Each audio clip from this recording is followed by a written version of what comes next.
Assalamualaikum warahmatullahi wabarakatuh. Perkenalkan, nama saya Maharani Aulia dengan ujung 581 dari kelas L1 Ilmu Kelautan Angkatan 2023. Pada video kali ini saya akan membuat laporan video praktikum oseanografi fisika dengan materi gelombang. Pada materi kali ini, software yang kita gunakan itu adalah Panoply dan juga website Copernicus Marine Data Store. Dan juga ada nanti kita buka browser di Box Finder. Sebelum kita melakukan pengolahan pada software Panoply, di sini kita akan melakukan pendownloadan datanya terlebih dahulu. Jadi pendownloadan datanya ini kita lakukan pada Copernicus Marine Data Store. Kita langsung saja buka browser yang ada di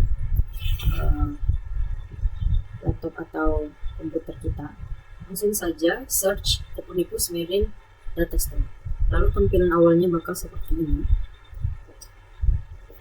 Lalu pada bagian seperti ini kita harus melakukan registrasi terlebih dahulu atau membuat akun. Kebetulan saya sudah membuat akun terlebih dahulu. Jika belum, kita tinggal register pada bagian sini. Lalu masukkan data diri untuk melengkapi pembuatan akun.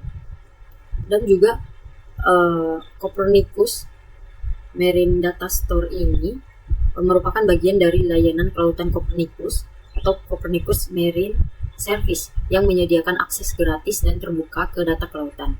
Dan juga salah satu tujuan dari Copernicus Marine Data Store ini untuk menyediakan informasi referensi yang teratur dan juga sistematis mengenai kondisi, variabilitas dan dinamika lautan di seluruh dunia dan laut regional di Eropa dan seluruh negara. Dan juga bertujuan untuk memberikan informasi yang diberikan mencakup aspek fisik atau dilambangkan dengan warna biru, lalu es laut dan juga dilambangkan dengan warna putih, dan biogeokimia warna hijau, dan juga lautan. Kemudian ada akses datanya. Akses datanya ini tersedia berasal dari berbagai sumber dan juga termasuk model numerik, observasi satelit, dan observasi in situ. Kemudian ada juga manfaatnya, nanti saya jelaskan pada bagian kesimpulan. Oke, kita langsung balik lagi ke browsernya. Jika tampilannya sudah seperti ini, kita sudah memiliki akun. Kita langsung saja search ke bawah. Lalu kita geser ke kanan sedikit, lalu pilih yang Global Ocean Waves Analysis and Forex. Lalu pada bagian download data ini langsung saja kita klik. Kemudian tampilannya nanti akan seperti ini. Lalu kita ke bagian pendownloadan data yang bagian sebelah kanan. Kemudian jika tampilannya sudah seperti ini, lalu pada bagian dataset itu tetap kita buat jadi 3 Hourly. Kemudian kita clear all. Nah, pada bagian clear all ini yang kita pilih cuman yang sebelah kiri itu nomor 2, lalu yang sebelah kanan itu nomor 1 dan juga nomor 2 yang kita checklist. Kemudian saya lagi ke bawah. Nah, untuk bagian draw on map itu ada 4 yang harus kita isi. Nah, sebelum kita isi ini, kita harus punya wilayah kajian yang harus kita kaji. Pada materi kali ini, wilayah kajian saya itu adalah Pulau Bangai yang terletak di Kabupaten Bangai Laut, Provinsi Sulawesi Tengah, dan pulau ini juga berada di ujung timur Sulawesi Tengah. Nah, lalu untuk mengisi keempat data atau kotak yang sebelah kiri ini, kita search lagi pada bagian browser itu di Box Finder. Kebetulan di sini saya sudah mencari tempat wilayah kajian saya itu Pulau Bangai. Nah, di sini kita bisa lihat bersama.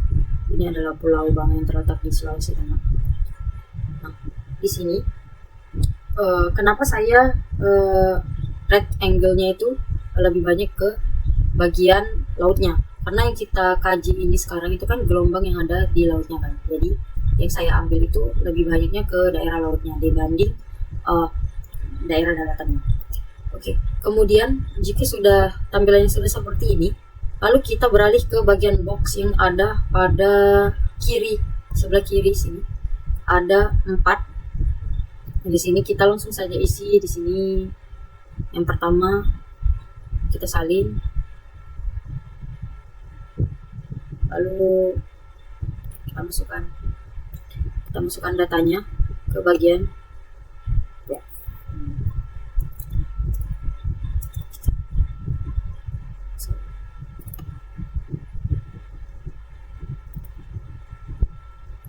Kemudian data yang kedua masih di yang box, kita salin aja. Masukkan ke sini.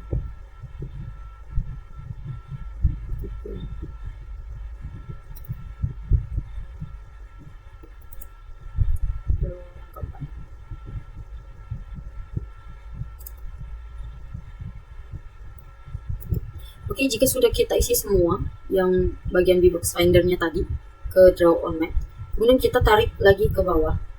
Di sini ada data range dan di sini kita isi terserah mau isi tanggal berapa. Di sini saya buat untuk tahunnya itu tahun 2024 di bulan Juli tanggal 25.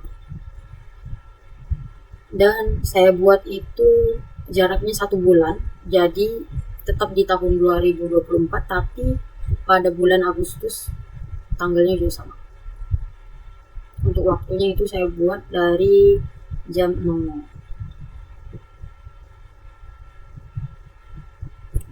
Agustus. Oke, jika sudah tampilan seperti ini, langsung saja kita tarik lagi ke atas, lalu pilih bagian download. Bagian download ini nanti bakal otomatis turun dulu pada bagian sini. Oke, kalau sudah seperti ini berarti sudah terdownload datanya. Jika sudah, kita langsung saja masuk ke pengolahan datanya pada software Panoply.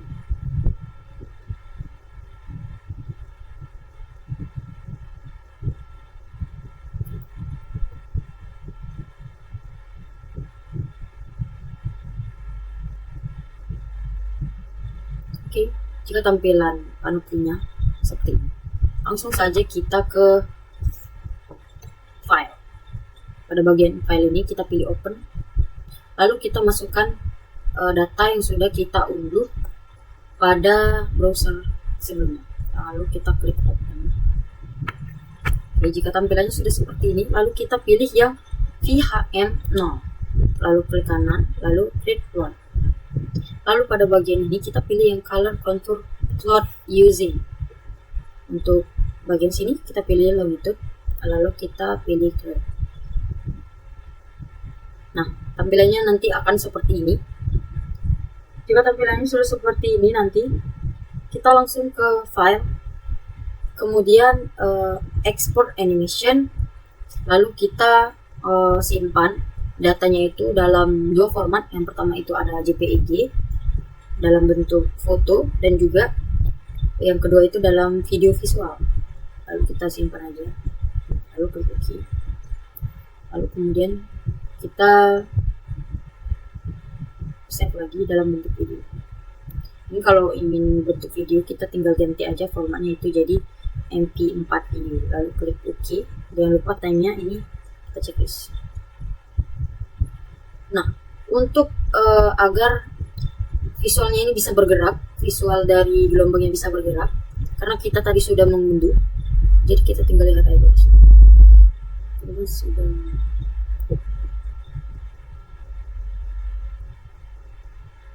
Nah, di sini adalah visual dari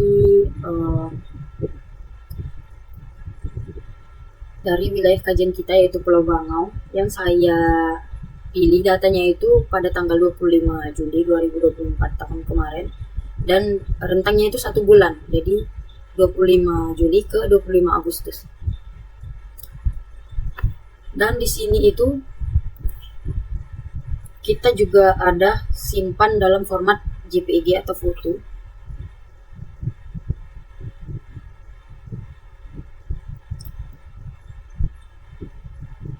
Ini adalah tampilannya.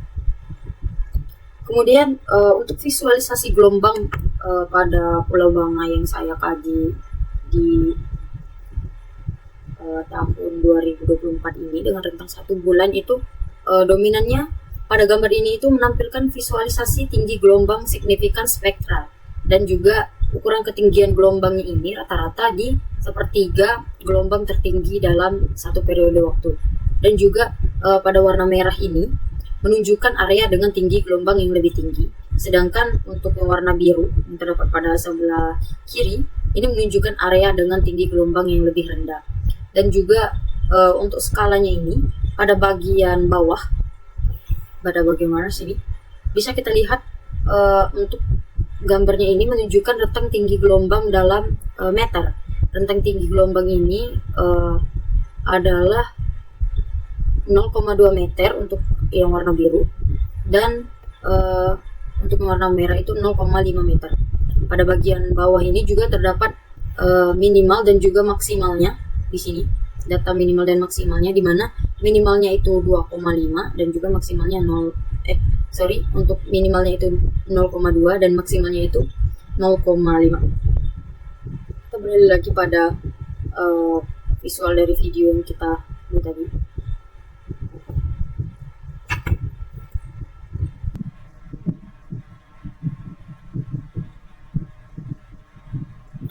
Oke, untuk visual videonya bisa kita lihat bersama.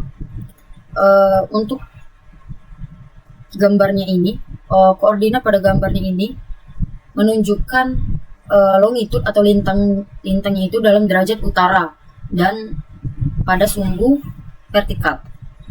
Kemudian untuk longitude atau bujur dalam derajat timur pada sumbu horizontal, dan juga pada sumbu longitude terdapat angka 1 sampai 5 min 1,5 ini min 1,5 sampai min 0,8 untuk longitudenya.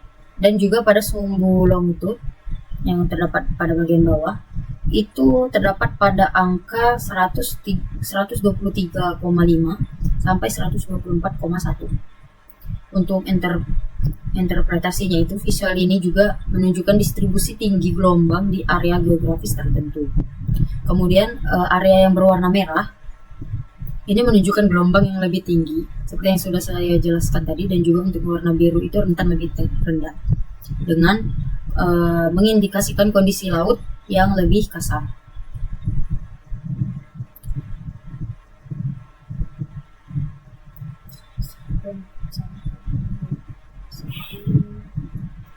Oke, kita lihat lagi pada bagian kanan grafik, yaitu pada longitude yang di bawah ini. Di skala 124,0 sampai 124,1 ini didominasikan oleh warna merah pada bagian kiri grafik ini. Dan juga pada bagian kiri grafik atau longitude itu didominankan oleh warna biru dengan longitudenya itu 123,5 sampai 123,6 didominasikan oleh warna biru. Dan juga kondisi ini dapat kita simpulkan bersama bahwa pada koordinat longitude 124,0 sampai 124,1 ini di sebelah kanan ini tinggi gelombang signifikan spektral dan juga lebih tinggi daripada koordinat longitude 123,5 sampai 123,6 sebelah sini. Kemudian kaitannya dengan visualisasi gelombang ini, visualisasi gelombang yang dapat yang sudah kita lihat bersama ini merupakan menunjukkan tinggi gelombang signifikan spektral di suatu daerah perairan. Dan jika visualisasi tersebut menunjukkan area di sekitar Pulau Banggai, maka dapat memberikan gambaran kondisi gelombang pada saat itu, pada saat kita mengambil data di bulan Juli sampai Agustus tadi. Kemudian pada musim timur, angin dari arah timur tenggara ini dapat menyebabkan peningkatan tinggi gelombang di beberapa area perairan. Ini itu memungkinkan tercermin dalam visualisasi dengan warna merah yang ditunjukkan tinggi gelombang yang lebih tinggi ini tadi. Namun perlu kita ingat bersama bahwa tinggi gelombang juga dipengaruhi oleh faktor lain seperti topografi laut, arus laut, dan juga badai lokal. Kemudian secara umum wilayah Indonesia ini dipengaruhi oleh dua musim utama, yaitu musim barat dan juga musim timur. Pada musim timur ini terjadi biasanya pada bulan April hingga Oktober.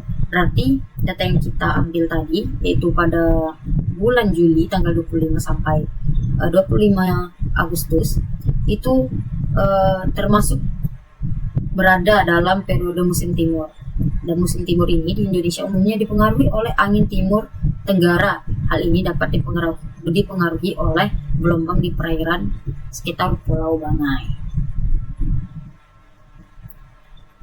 Oke, mungkin untuk sedikit kesimpulannya tadi sudah saya jelaskan sedikit di awal.